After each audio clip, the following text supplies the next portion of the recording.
자주 끊기는 정도여서 암이라고는 생각도 못했던 환자.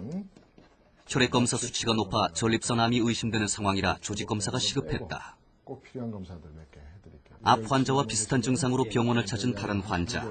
하지만 검사 결과 전립선암이 아니라 전립선 비대증으로 밝혀졌다. 양성 질환이라서 저도 지금 생길 수 있는 질환을 갖고 계셔서 병원을 생각하지 마십시오.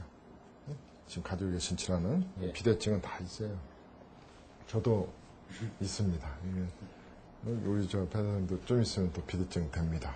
너무 걱정하지 마시고요. 자, 3개월 후에 뵙겠습니다. 전립선 비대증은 상태에 따라 수술을 받기도 하지만 대부분 약물로 치유한다. 전립선 비대증은 50대 남성의 절반이 앓고 있을 만큼 흔한 질병. 그래서 환자들 중에는 전립선암을 비대증으로 생각하고 치료를 미루는 경우가 많다. 전립선 비대증은 말 그대로 전립선이 비정상적으로 비대해지는 것을 말한다.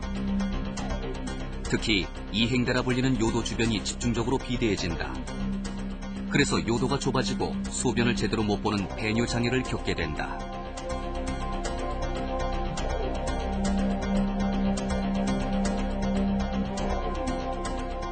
반면 전립선암은 전립선 중 비교적 바깥 부분에 종양이 생기는 것으로 전립선 비대증과는 완전히 다른 병이다. 가장 특징적인 것은 전립선 비대증과 똑같지만 정액에 피가 나오고 소변에 피가 나오고 허리나 골반뼈가 아프거나 뭐 이런 형상, 근데 몸무게가 좀 감소하거나 이러면은 전립선 암일 확률이 높죠. 최근 들어 심해진 배뇨 장애로 비뇨기과를 찾은 환자. 전립선에 결석이 조금 있으시네요. 네, 이따 보여드릴게요. 예. 네, 그리고 사진 찍고 몇 개 있네. 예. 보다 정확한 전립선 상태를 알아보기 위해 직장 수지 검사를 시행했다. 항문으로 손가락을 넣어 직접 전립선을 만져보는 검사로 딱딱한 게 만져지면 암일 확률이 높다고 한다. 검사를 끝낸 환자는 곧장 혈액검사실을 찾았다. 전립선 암 진단의 가장 기초가 되는 PSA 검사를 받기 위해서다.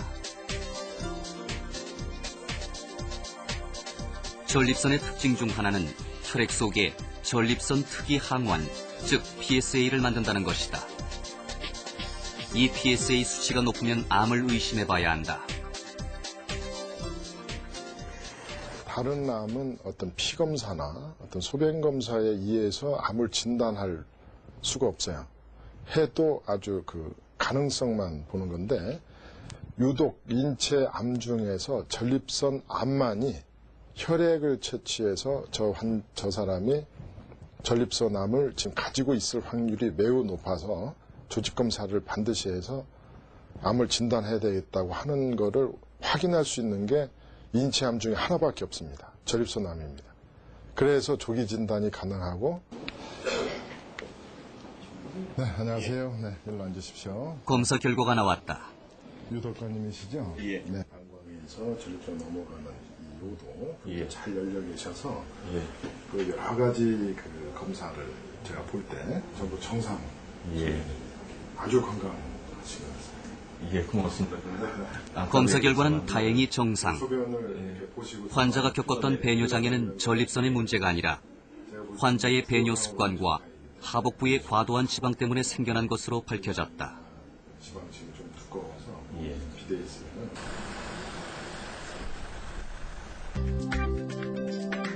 수술 전날, 김도원 씨가 본 스캔 검사를 위해 검사실을 찾았다. 암이 뼈로 전이된 날을 알아보는 검사다. 전립선 암은 다른 암과 달리 제일 먼저 뼈로 전이가 되는 경우가 많다. 그래서 전립선 암의 경우 암 전이 검사 중 본 스캔 검사를 제일 먼저 한다. 만일 전이가 됐을 경우 뼈 부분에 검은 점들이 나타난다고 한다.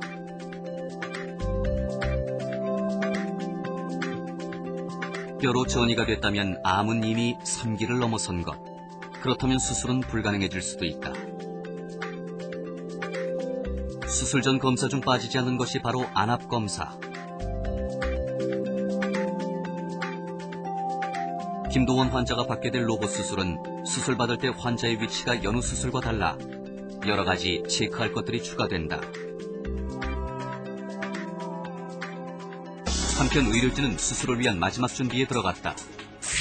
터미널 베이지크의 머스큘러층까지 다 침범된 스테이지 T3B로 나왔잖아요. 김도원 환자의 암 진행 정도와 가장 적합한 수술 방법을 확인하기 위해 비뇨기과 의료진들이 다 모였다. 지금 봐서는 스테이지 T2는 확실하고 렉탈 월하고는 붙어 있으되 전립선 암은 크게 1기에서부터 4기로 나뉘는데 암이 커져 전립선 밖으로 볼록하게 튀어나와 손끝에 만져질 정도가 되면 2기, 전립선을 뚫고 나오면 3기, 다른 곳으로 전이되면 4기로 본다. 김도원 씨의 경우 전립선 오른쪽에 위치한 종양이 아직 전립선 피막을 뚫고 나오지는 않은 것으로 보인다. 본 스캔 결과 뼈로의 전이도 없는 것으로 밝혀졌다. 비교적 적절한데 또 이 환자가 문제점은 아까 에이펙스에 튜머 매스가 직접 지금 꽉 차 있기 때문에 상당히 튜머 마진을 뛸 때 복잡하고 잘 해야 되겠네요. 혹시 강석호 교수 내일 수술할 때 특별히 뭐 코멘트 할 거 있어요? 사이즈도 괜찮을 것 같고 tum하고도 괜찮을 것 같아요. 지금 봐서는 괜찮을 것 같죠? 이스타 캡슐 스텐션은 좀 크라이오 철저하게 좀 이 캔서 컨트롤, 암의 완벽한 제거가 이제 주 목적이 되겠습니다. 그래서 특히 수술 전 검사에서 오른쪽에 전립선의 오른쪽에 암이 크게 발견이 됐고 피막을 침범하고 있기 때문에 오른쪽은 그 발기와 관련된 신경, 혈관을 보존하지 않는 그 광범위 절제술을 시행하고 그 왼쪽은 지금 수술 전 검사에서 암이 발견이 되지가 않았기 때문에 환자와의 상의하에 그 왼쪽은 발기와 관련된 그 신경, 혈관을 보존하는 한쪽은 광범위 절제, 한쪽은 그 신경혈관을 보존하는 이제 그 상당히 그 우수한 치료법을 지금 시행할 예정으로 돼 있고. 그러시지는 말고. 컨퍼런스 후 천 교수가 보호자까지 물리치고 김도원 씨를 방으로 불렀다. 수술 방법을 확정짓기 전 마지막으로 한 번 더 환자의 의사를 확인해야만 했다.